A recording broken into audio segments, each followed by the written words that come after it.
Hello, in this lesson we are going to cover DAOs, which stand for Decentralized Autonomous Organizations. I'm creating this video in November 2017. They aren't very popular at the moment, but I'm absolutely certain that these are going to take the world by storm in terms of their blockchain use cases. So first of all, let's just cover what an organization is.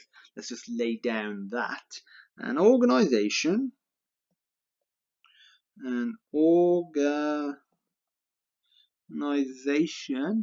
is a group of people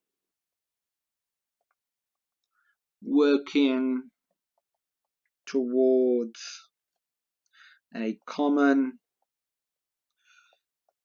goal and or interest, usually and this organization, so this set of people, this group of people, they follow certain rules. They don't just blindly do what they want. They follow certain rules set in place by the government that it operates within,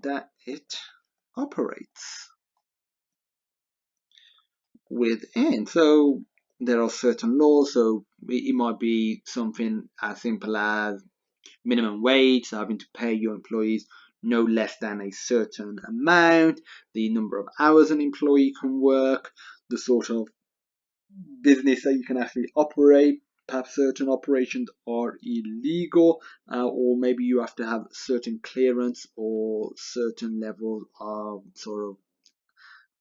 I would say, certain sort of barriers that you have to pass before you can get into certain industries. And it's also the rules of an organization. Rules of an organization are written in bylaws or the memorandum and articles of association. These may vary in terms of their name by country. So if you're not really familiar with these terms, then feel free to Google them with your country name and you will be able to find out what they're called in your country. And then you'll be fully aware what this is. Essentially just something that you create when you register a company, when you first create a company, restructure it, and it's just the rules, what the organization intends to do and how it intends to do it. So a DAO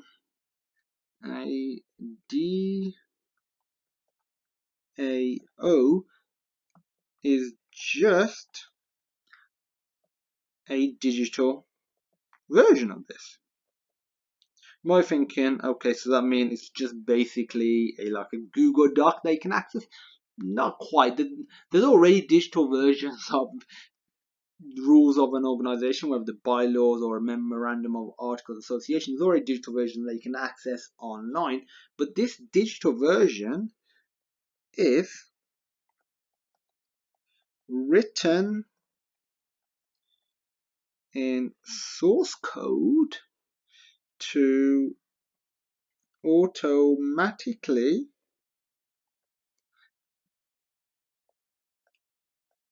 execute commands based on conditions.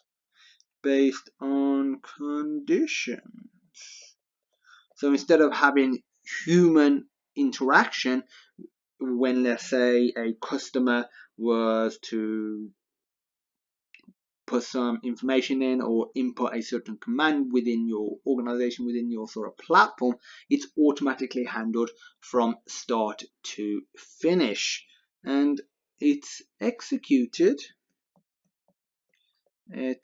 executed not just from one sort of central system, because again it is decentralized, through,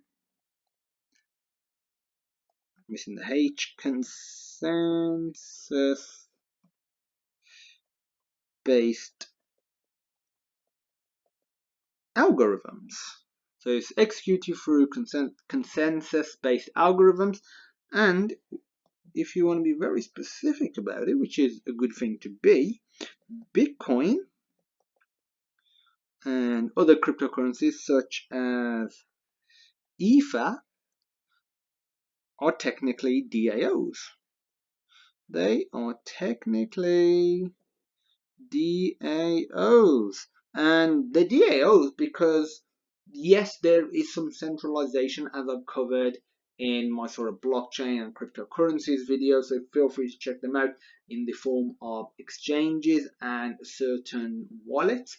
But if you don't have to use those systems, they just make it easier for the user. So if you go through the true raw nature of, let's say, Bitcoin, then it is fully automated.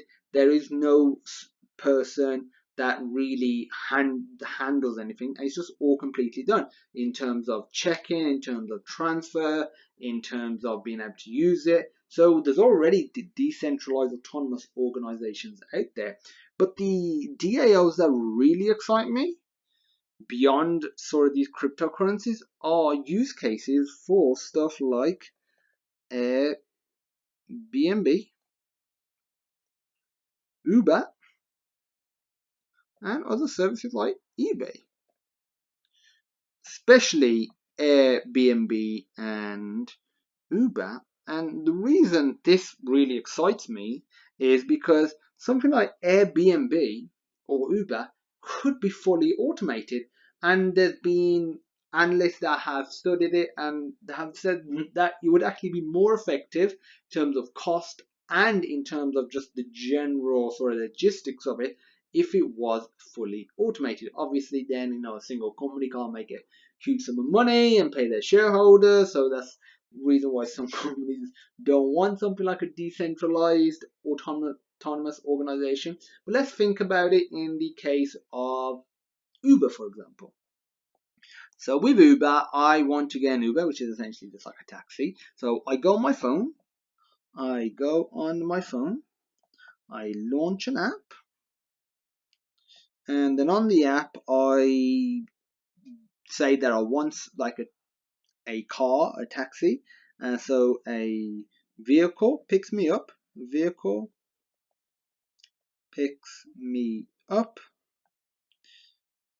I get dropped off. I hope I get dropped off. Hope I don't get kidnapped. I get dropped off at my destination. I can leave a review. I can leave a review, as can the actual driver as well. So it's reversed. Payment is done via Uber. I don't pay the driver in cash or in teddy bears or cookies or anything like that. And when you think about it, the main part, which is essentially this, and this is really the sort of Uber side of it. The other side is human interactions. So this side of it can be automated. So in terms of when I say the vehicle picking me up, I mean more alerting a vehicle. So if I were to go onto the app, it could detect my location. It could have a general list of prices, and that could be based on factors of the economy, where I am. So it's automatically calculated just based on several different indexes that just measure how an economy is going and where I'm going and the sort of Uber vehicle that I'm using. And then it could say, okay, you'll be here in roughly 10 minutes, contacts the Uber driver. Again, still all automated. Uber driver comes to me, picks me up once I'm dropped off. The review side, once I put it in, the actual processing of it, that could be all automated, which a lot of it actually already is. And then payment could be automated as well through smart contracts and a cryptocurrency based system. So you could have all of this just automated without an intermediary. for check-in. And you could even automate